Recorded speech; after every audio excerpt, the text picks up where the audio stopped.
तमाशा उभं करणं सोपं असते? काय नसतं रे, एक ढोलकीवाला, एक पेटीवाला, एक तुंतुनवाला आणि 4 पुरी नाचायला झाल्या की झाला तमाशा. नाम्या, आपण आपला फड उभा करायचा. बोंबला, आपल्या अंगातली कला दाखवायची हीच वेळ आहे नाम्या.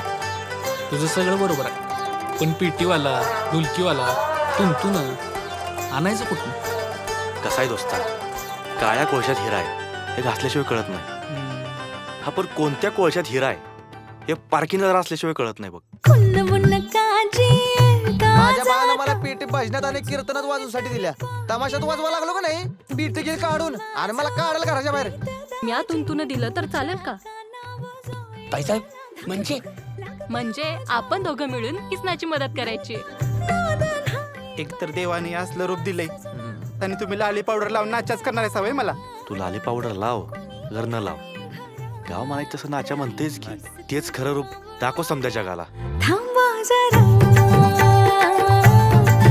अरे तमाशात लावणी असते, ती लावणी सादर करायला पायात घुंगरू घातलेली अशी नटरंगी नार पाहिजे.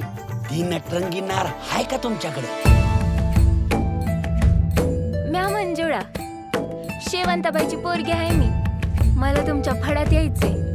नाचणारीच्या गळ्यातल्या दागिनेपेक्षा तिच्या पायातल्या चाळाला जास्त महत्व असतं. मंजुळे, खऱ्या अर्थानं तू आज आपलं फड पूर्ण केलास बघ.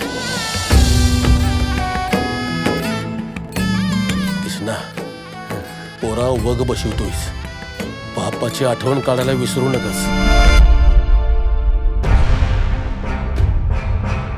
गावातली गाबडी गैबानी साली आपल्या पडासमोर दुसरा पड उभा करले. तुला काय सांगितलं होतं? चाळाकडे डुंकून सुद्धा बघायचं नाही, नाहीतर तोंड काळ करीन कोळशानं. ऍसिड.